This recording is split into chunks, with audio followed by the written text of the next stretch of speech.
दोनों अलग अलग कैसे हैं?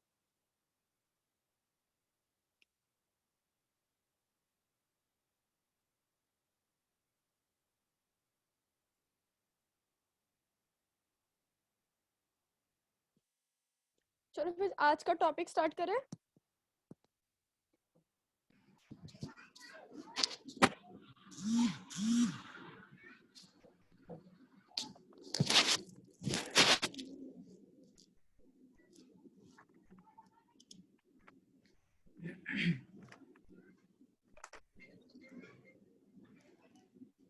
स्टार्ट करें टॉपिक। ओके, तो आज हम पढ़ेंगे इकोनॉमिक्स।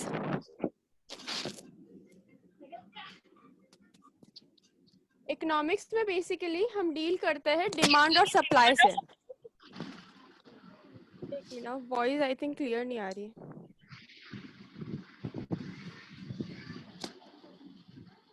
आवाज आ रही है आप लोगों को मेरी? Yes ma'am. ओके, तो आज हम करेंगे इकोनॉमिक्स। इकोनॉमिक्स में हम किससे डील करते हैं? डिमांड और सप्लाई से। इकोनॉमिक में बेसिकली तुम दो लोगों को लेके चलो, एक है कंज्यूमर और एक प्रोड्यूसर। कंज्यूमर कौन होता है?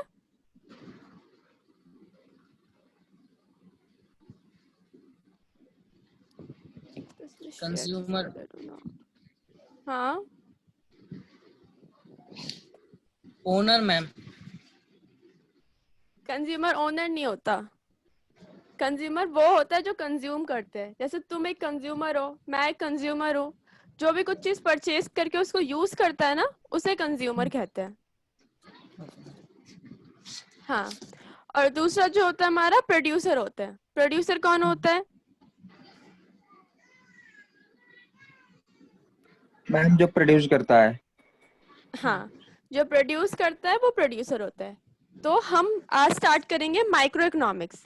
हमारी इकोनॉमिक्स में दो बुक है, एक है माइक्रो इकोनॉमिक्स और एक है स्टैटिस्टिक्स। जो माइक्रो इकोनॉमिक्स है इसमें बेसिकली हमारी थ्योरी है, जिसमें हम प्रोड्यूसर का बिहेवियर और जो कंज्यूमर का बिहेवियर है उसको स्टडी करेंगे। स्टैटिस्टिक्स है, उसमें न्यूमेरिकल्स है, उसमें हम एनालाइज करते हैं कि डाटा को हम कैसे कलेक्ट करते हैं, कैसे ऑर्गेनाइज करते हैं। तो ये सारे सिस्टम स्टैटिस्टिक्स में होते हैं।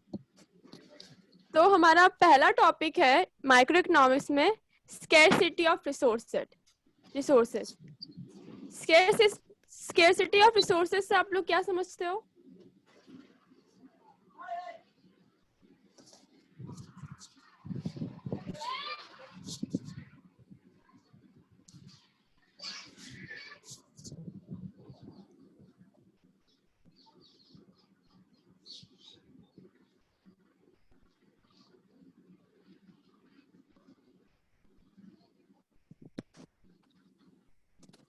अच्छा, आपको डेस्कटॉप दिख रहा है?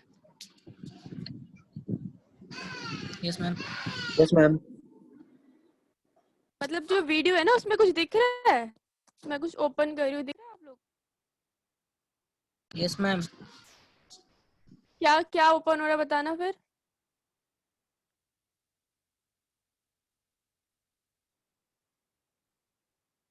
खुल जा रहा। मैम चैप्टर 1 इकोनॉमिक का पीडीएफ है। दिख रहा है ना? ठीक, क्योंकि मेरा भी yes first ma'am. Time, I don't. ठीक है, हाँ, यहाँ दिखा तुम्हें? क्या लिखा हुआ है? Micro economic.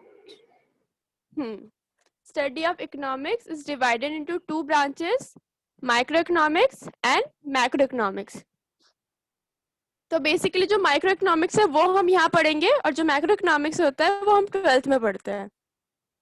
तो माइक्रो इकोनॉमिक्स क्या है पहले ये पढ़ते हैं। सबको पीडीएफ दिख रहा है?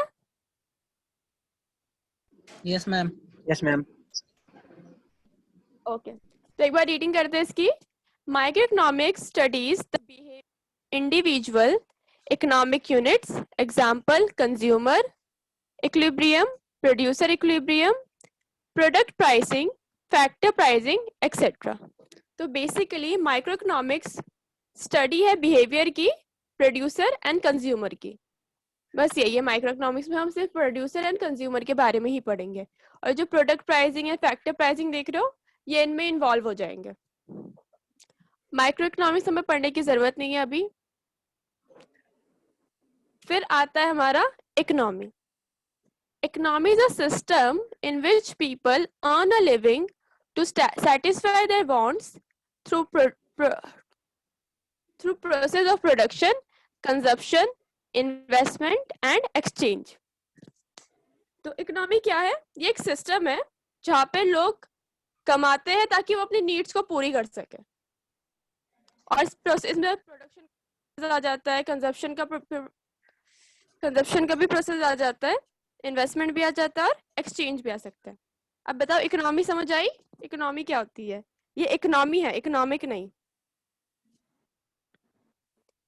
अब ना इकोनॉमिक और इकोनॉमी इसमें बहुत फर्क होता है। इकोनॉमिक एक स्टडी है और इकोनॉमी जो है ना ये एक सिस्टम है, जो मतलब इसमें जो लोग होते हैं वो पैसे कमाते हैं ताकि अपने नीड्स को पूरी कर सके। बस इतना याद रखो, आगे के नहीं भी लिखोगे तो चलेगा। तो रिवाइज कर ले, इकोनॉमिक क्या होता है?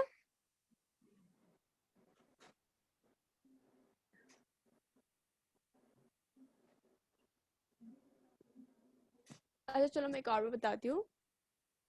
एक होता है इकोनॉमिक और एक होता है इकोनॉमी। जो इकोनॉमिक होता है वो एक स्टडी होता है जिसमें हम बिहेवियर्स के बारे में पढ़ते हैं। हाँ, एक तो मुझे वॉइस ही नहीं आ रही। Hello, yes ma'am. Yes ma'am. मेरी आवाज आगे पीछे तो नहीं हो रही ना? No ma'am. No ma'am. ठीक है। हाँ, तो इकोनॉमिक जो होता है इसमें हम बिहेवियर्स के बारे में पढ़ते हैं, कंज्यूमर और प्रोड्यूसर का।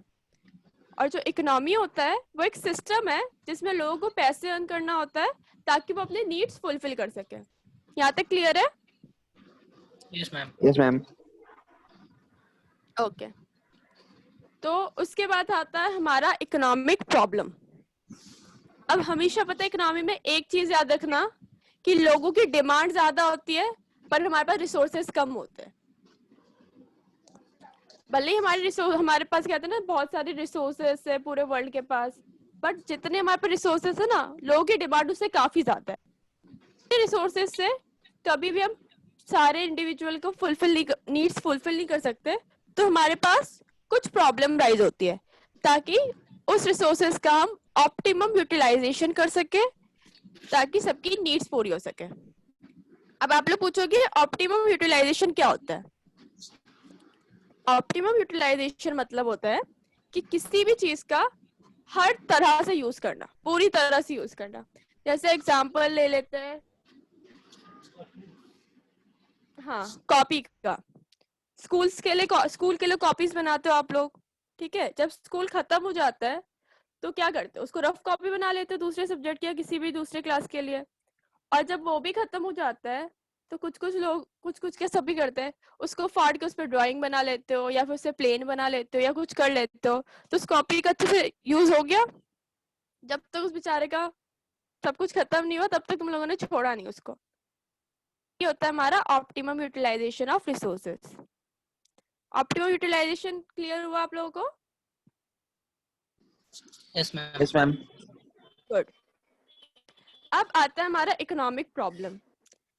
अब इकोनॉमिक प्रॉब्लम इसीलिए आता है, मैंने बताया था, क्योंकि हमारे पास रिसोर्सेज ज्यादा है, सॉरी रिसोर्सेज कम है बट जो नीड है वो ज्यादा है।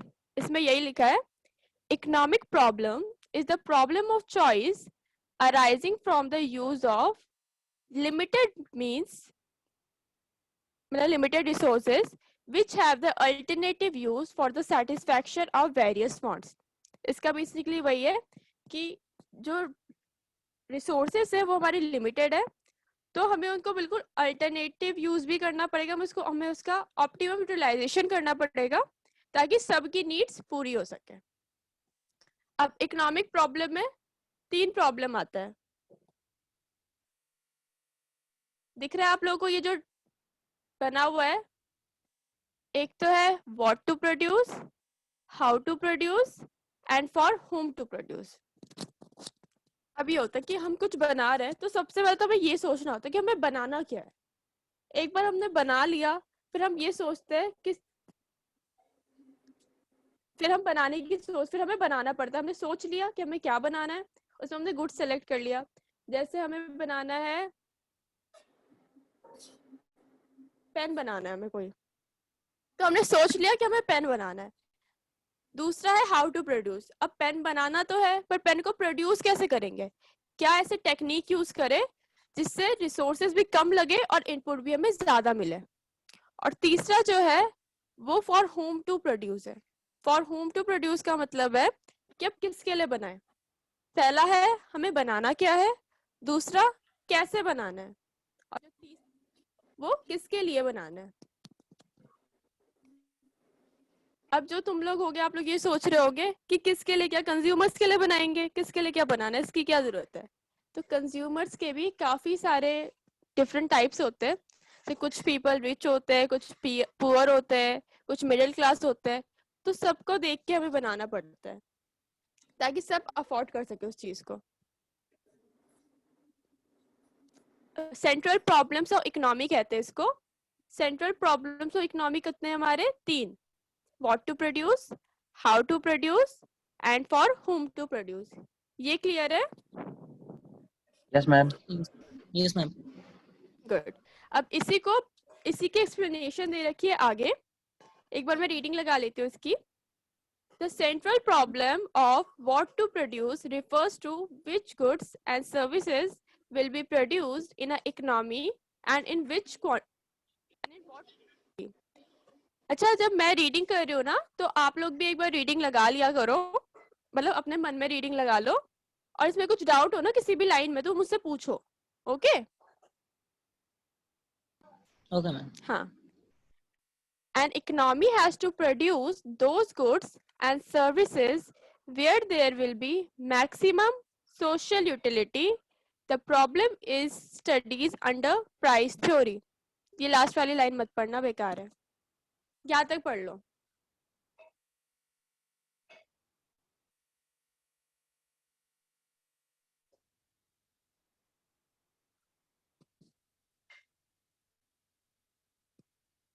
पढ़ने के बाद यस नो कुछ बोल देना मुझे, ताकि मुझे पता चले। Yes, ma'am. पढ़ लिया? कोई डाउट है किसी को इस लाइन में?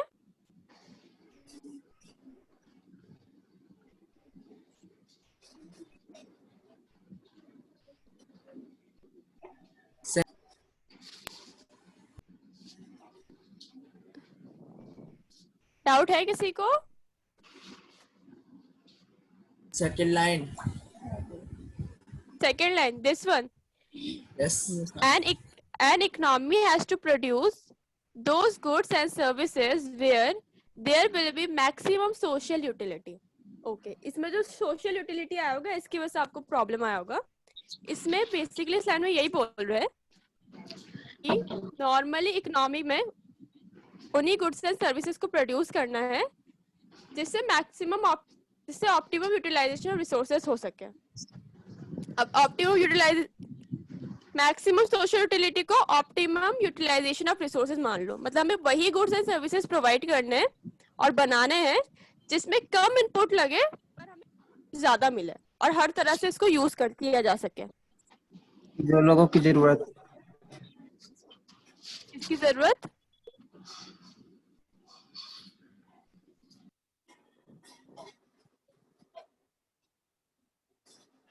अब क्लियर हुआ ये वाला लाइन या अभी भी प्रॉब्लम है? Excuse me ma'am ma'am. Clear. Clear. हाँ बोलो दीपांशु। मैम मैंने तो भी देर में ज्वाइन कराया, सॉरी मैम, दोबारा रिपीट कर दोगे आप? अब क्यों किया तुमने देर में? मैं इतना आगे बढ़ गई। मैम यहाँ पे अच्छा ठीक है, चलो एक बार रिवाइज कर ले बच्चों दीपांशु के लिए। Okay, ma'am. तो रिवीजन ऐसा होगा कि मैं नहीं बताऊंगी, आप लोग बताओगे। हम आप ही बता देते। नहीं बच्चे बताएंगे आज। मतलब नोट्स दे रखे मैंने, इससे पढ़ पढ़ के बता दो। अच्छा बताओ, इकोनॉमिक्स कितने टाइप्स के होते हैं? कितने ब्रांच में डिवाइड है economic? Part, ma'am. Ma'am 2 part. 2 parts. नाम? Economic activity, non economic activity. अरे मैं एक्टिविटीज नहीं पूछ रही, मैं इकोनॉमिक्स कितने ब्रांचेस में माइक्रो डिवाइड है वो इकोनॉमिक्स पूछ एंड रही हूँ। स्टैटिक्स। ठीक है। Ma'am statics and micro economics. हाँ, इकोनॉमिक जो है ना हमारा सब्जेक्ट, उसकी दो बुक है, एक तो माइक्रो इकोनॉमिक है और एक स्टैटिस्टिक्स है। ठीक है, स्टैटिस्टिक्स में न्यूमेरिकल्स है, एनालाइजेशन ऑफ डाटा है, और जो माइक्रो इकोनॉमिक्स है इसमें प्रोड्यूसर और कंज्यूमर्स के बिहेवियर के मैम बारे में पढ़ते हैं। दो कॉपी बनानी पड़ेगी मैम? नहीं, एक ही में कर लेना आप लोग, दो कॉपी में बनाना। अब आता है हमारा माइक्रो इकोनॉमिक्स। तो बेसिकली माइक्रो इकोनॉमिक्स एक स्टडी है जिसमें हम कंज्यूमर एंड प्रोड्यूसर के बिहेवियर के बारे में पढ़ते हैं। अब बिहेवियर मतलब कि वो गुस्सा करता है या फिर खाना नहीं खाता या जो भी नॉर्मल बिहेवियर्स होते हैं, ये बिहेवियर वो नहीं है, ये दूसरा बिहेवियर है कि वो काम कैसे करता है। ये सीखेंगे हम माइक्रो इकोनॉमिक्स में। मैक्रो इकोनॉमिक्स अभी पढ़ने की जरूरत नहीं है, बिकॉज मैक्रो इकोनॉमिक्स हम 12th में पढ़ते हैं। फिर आया हमारा इकोनॉमी।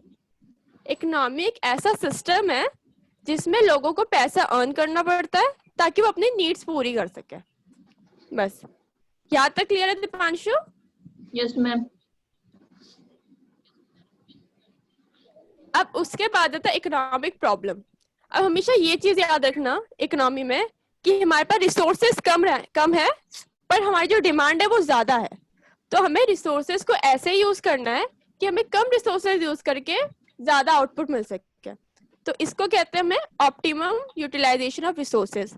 जब कम इनपुट्स डाल के ज्यादा आउटपुट मिले उसे हम कहते हैं ऑप्टिमम यूटिलाइजेशन रिसोर्सेज। इसमें मैंने एक एग्जांपल लिया था, वो एग्जांपल कौन बताएगा?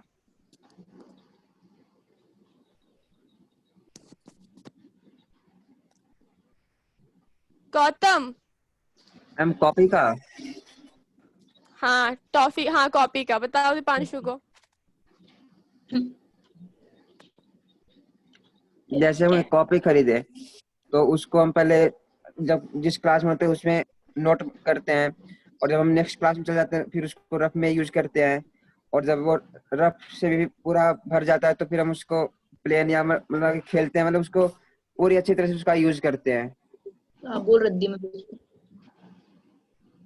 हाँ तो समझ आ गया गौतम ने जो बताया? Yes ma'am. हाँ तो वही है हमारा ऑप्टिमम यूटिलाइजेशन रिसोर्सेज, कि जो हमें रिसोर्स मिला है उसको हम इतना यूज कर ले कि वो बेचारा और यूज करने के लायक ना बचे। अच्छा। अब हमारा आता है, फिर हम यहीं पे थे सेंट्रल प्रॉब्लम्स ऑफ इकोनॉमी। अब जब हमारे पास रिसोर्सेज कम है और डिमांड ज्यादा है तो ये तो एक प्रॉब्लम है। हम कैसे इस प्रॉब्लम से ओवरकम कर सकते हैं? तो यही है हमारा प्रोसेस। व्हाट टू प्रोड्यूस, हमें पहले सोचना पड़ता है हमें प्रोड्यूस करना क्या है।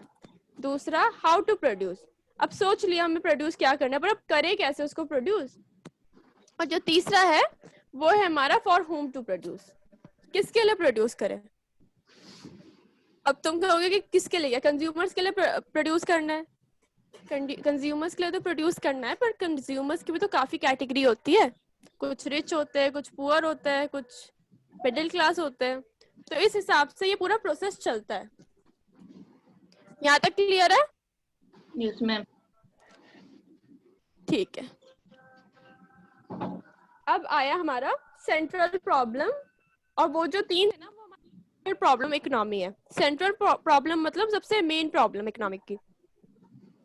अब ये जो है ना ये पूरा डिस्क्रिप्शन है व्हाट टू प्रोड्यूस का। तो इसमें बेसिकली ये होता है कि व्हाट टू प्रोड्यूस में हमें सोचना पड़ता है हमें प्रोड्यूस क्या करना है और कितनी क्वांटिटी करना है। और इस लाइन में किसी को डाउट था कि a economy has to produce those goods and services where there will be maximum social utility.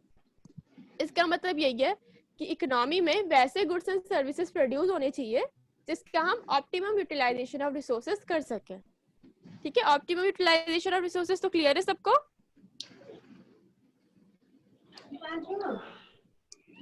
Yes ma'am. Ma'am okay yes ma'am. ठीक है। अब आता है हमारा 11th वन। आप लोग इसकी रीडिंग लगाओ। I am just coming in 2 minutes. Okay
hello. हाँ बोल। ये रुक क्यों गया बे? कौन रुक गया?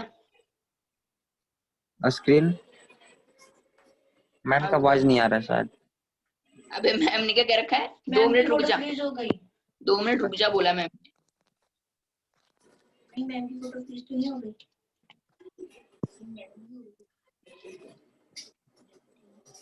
लगा ली सबने रीडिंग?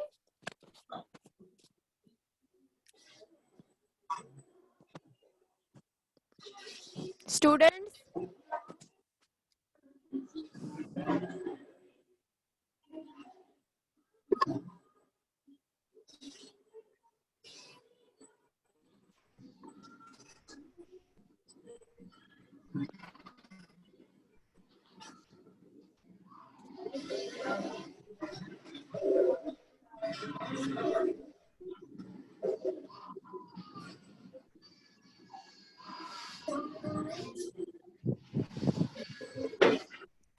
हेलो। Yes ma'am. कहाँ गायब हो गए थे आप सब? रीडिंग करो। हाँ, कर लिया ना रीडिंग? तो सेकंड वाले में आप लोगों को कुछ डाउट लगा या समझ ही नहीं आया? This one doubt ma'am. Doubt है, पूछो क्या डाउट है? ये तो मेरे को आगे समझ। चलो कोई नहीं, मैं एक बार बता ही देती हूँ, ठीक है? तो दूसरा जो हमारा है, the central problem of how to produce refers to what technique of production we should use। मतलब पहले में तो हमारा था कि हमें कितनी क्वांटिटी बनानी है और क्या बनाना है, और दूसरा जो है हमारा कि हमें कैसे बनाना है। तो इसमें ना दो चीज होती है, एक तो लेबर इंसेंटिव और एक होता है कैपिटल इंसेंटिव। अब अगर हम कुछ बना रहे हैं तो हमें किसी और से काम करवाना पड़ता है फैक्ट्रीज में। तो कुछ फैक्ट्रीज ऐसी होती है जो लेबर इंसेंटिव होती है। लेबर इंसेंटिव मतलब जो लोग लेबर से काम कराती है, मतलब ह्यूमन रिसोर्स यूज करती है काम करवाने के लिए, ठीक है? और कुछ कंपनीज होती है जो मशीनों का यूज करती है। जैसे काफी कंपनीज थी जो पहले लेबर से काम कराती थी बट अब मशीन्स यूज करती है।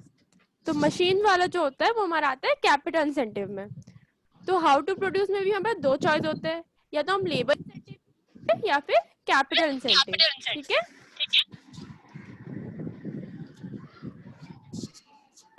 अब जो लेबर इंसेंटिव, अच्छा मुझे ये बताओ, लेबर इंसेंटिव ज्यादा महंगा होगा या capital incentive?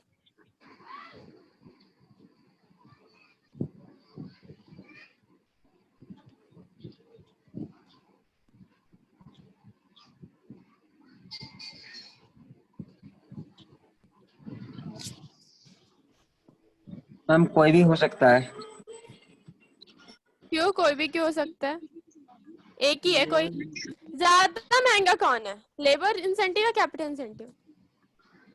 Ma'am labour incentive. कोई कैपिटल के साथ नहीं जाना चाहेगा? मैं ही तो बोल रहा हूँ मैम, कैपिटल इंसेंटिव। अच्छा अच्छा, लेबर इंसेंटिव में कौन कौन है? मैं मैम गौतम। तो सिर्फ और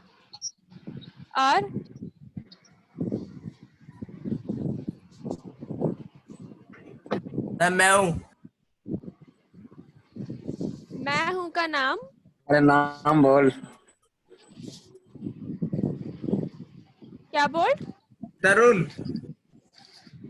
तरुण। और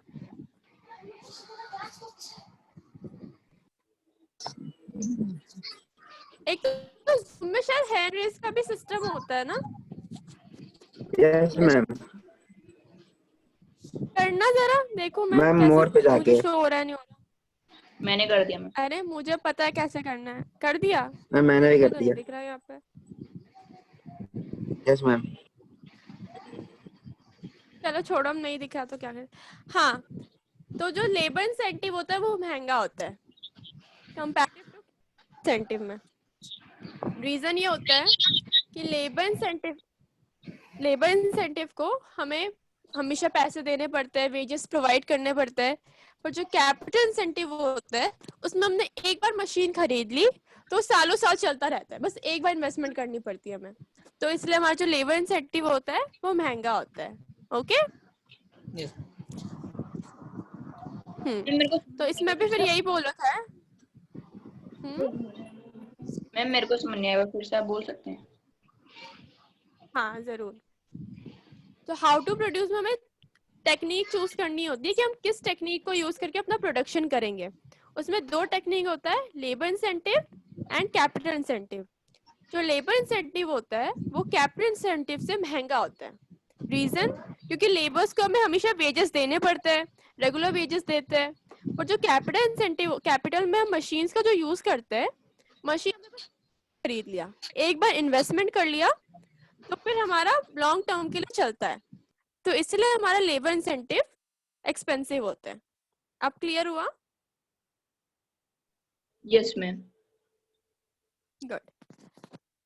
अब नेक्स्ट है हमारा the central problem for whom to produce. किसके लिए प्रोड्यूस करें? एक बार इसकी रीडिंग लगा लेते हैं। For whom to produce related to distribution of produced goods and services among factors of production in form of rent, wages, interest, and profit. This is explained under the theory of distribution. For the selection opportunity, the sacrifice or next best alternative used is opportunity cost. In other words, it is the amount of one commodity that is used to sacrifice to increase the production of other commodity. इसमें तो पूरा अलग ही दे रखा है। Basically for whom to produce में हमें ये देखना होता है कि हम किसके लिए प्रोड्यूस कर रहे हैं।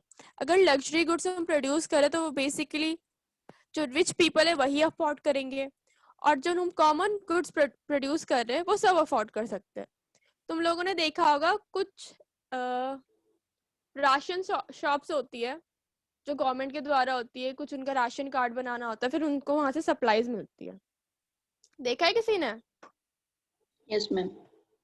हाँ। Yes. तो ये भी, इन्हें भी ये करना होता है, अपना जो कुछ प्रोडक्शन का पार्ट होता है उसको एज ए स्टॉक रखना होता है और गवर्नमेंट को देना होता है, ताकि गवर्नमेंट उसको फिर जो बहुत ही गरीब लोग हैं जो अफोर्ड नहीं कर सकते उनको प्रोवाइड कर सके। तो जो है फॉर होम टू प्रोड्यूस में हमें तीनों के लिए, मतलब जो मिडिल क्लास है उसके लिए भी प्रोड्यूस करना है, जो अमीर है उसके लिए भी प्रोड्यूस करना है, और जो बिल्कुल पुअर है उसके लिए भी प्रोड्यूस करना है। तो प्रोड्यूस करना होगा। हम ऐसा नहीं कर सकते कि सिर्फ हमें तो प्रॉफिट कमाना है तो हम बस वही गुड्स प्रोड्यूस करेंगे जो अमीर लोग ले सके, तो ज्वेलरी होगी या फिर कुछ हो गया बस वही प्रोड्यूस करेंगे, ये हम नहीं कर सकते। अब इसमें एक लाइन आई है अपॉर्चुनिटी कॉस्ट। ये बेसिकली एक टर्म है, फॉर होम टू प्रोड्यूस इसका कोई लेना देना नहीं है, एक कीवर्ड है। अब अपॉर्चुनिटी कॉस्ट मतलब ये होता है कि कुछ पाने के लिए हमने क्या खोया। जैसे अभी तुम लोग क्लास ज्वाइन कर रहे हो, मतलब क्लास अटेंड कर रहे हो, तो क्लास अटेंड करने के लिए तुमने अपनी नींद गवा दी होगी, अगर क्लास नहीं होती तो आराम से सो रहे होते अब तक। नहीं मैम, नेट जो तुम्हारा अपॉर्चुनिटी नो मैम। तो क्या नहीं सो नहीं रहते? मैम नहीं। नेट जा रहा है, नेट।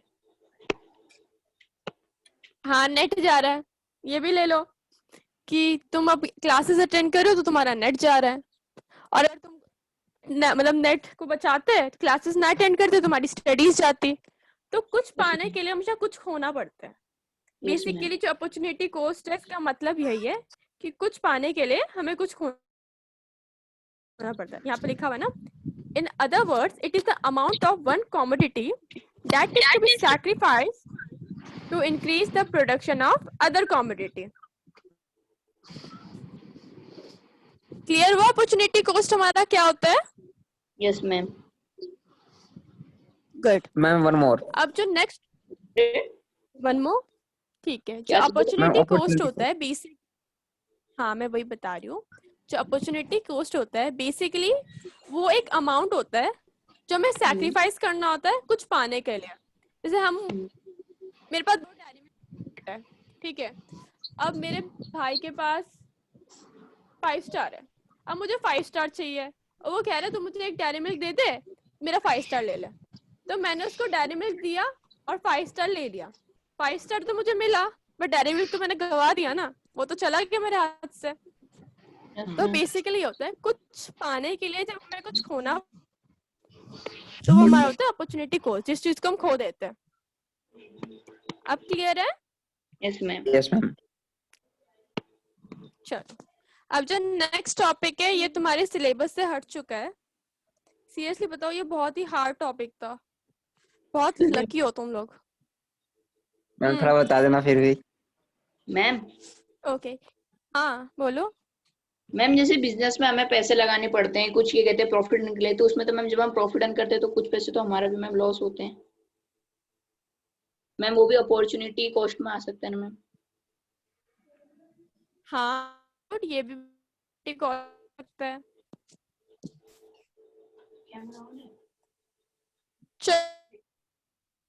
ईयर के बारे में थोड़ा सा बता देती हूँ आप लोगों को। ये बेसिकली, हाँ, इसमें ना हमें ये अज्यूम करना होता है कि हमारे पास 2 गुड्स है, ठीक है। हमें 2 गुड्स प्रोड्यूस करना है और हमारे पास रिसोर्सेज लिमिटेड है। तो हम उसको कैसे प्रोड्यूस करेंगे, एक पूरा डायग्राम बनता है। अगर हम ग्रुप, जैसे ये रहा, shows all the possibility combination of 2 set of goods that an economy can produce with available resources। हमें 2 गुड्स प्रोड्यूस करना है और हमारे जो रिसोर्सेज है वो लिमिटेड है। तो क्या होगा, या तो दोनों गुड्स सेम बनेंगे, जैसे मेरे पास 2 रुपए है, या तो 1-1 रुपए दोनों को मिलेंगे। 2 बच्चे हैं, मेरे पास 2 रुपए, या तो 1-1 रुपए दोनों को मिलेंगे, या और किसी को 2, इस वाले को, मतलब ऐसे बेसिकली डिस्ट्रीब्यूशन है कि 2 गुड्स का हम कैसे कॉम्बिनेशन बना सकते हैं। ठीक है, इसको मैं एक्सप्लेन करूँ और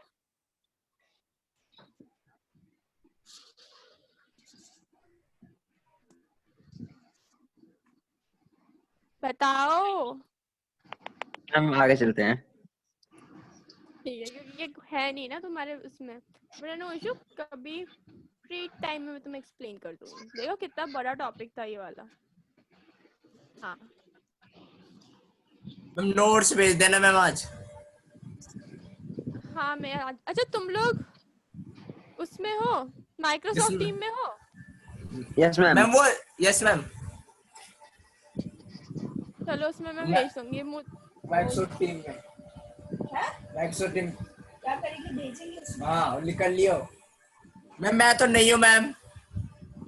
मैं हूँ मैम, मैं तो नहीं हूँ मैम। आराम से मैम, मैं नहीं हूँ तरुण।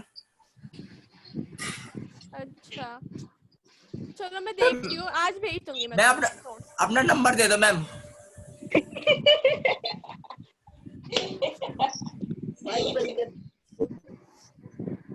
नंबर नहीं है मैम।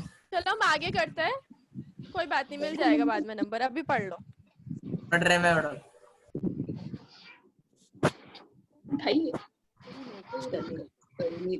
हाँ, अब सबको अपॉर्चुनिटी कॉस्ट तो समझ आ गया था ना? अब इसी का नेक्स्ट पार्ट है हमारा marginal rate of transformation, MRT। तो इसमें बेसिकली हमारा ये होता है कि हमने कितने गुड सैक्रिफाइस किए हैं इसको प्रोड्यूस करने के लिए, वो लिखना होता है। ये एक फॉर्मूला है, जैसे यहाँ पे लिखा है ना, unit of goods Y sacrificed, unit of good X produce. Ma'am notes कब भेजोगी आप मैम? आज क्लास का टाइम भी होगा है, अभी पढ़ देगा आज ये नोट्स। अरे पढ़ ले। आप लोग की क्लास की टाइमिंग आई थिंक खत्म होने वाली है, लेस देन 1 मिनट बचा है। तो आज हमने कहाँ तक किया, marginal rate of transformation. Okay, बस और हाफ चैप्टर बचा है, वो हम कल कंप्लीट कर लेंगे। ज्यादा बड़ा चैप्टर नहीं है, जस्ट इंट्रोडक्शन चैप्टर है ये। एंड आज मैं तुम लोगों को नोट्स भेज दूंगी, don't worry about it. Okay ma'am. Okay ma'am. Yes, तो कोई डाउट है तो पूछ लो जब तक क्लास ओवर नहीं होती।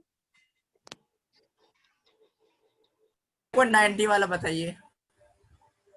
कौन सा 90 वाला? 19 ये वाला? Yes.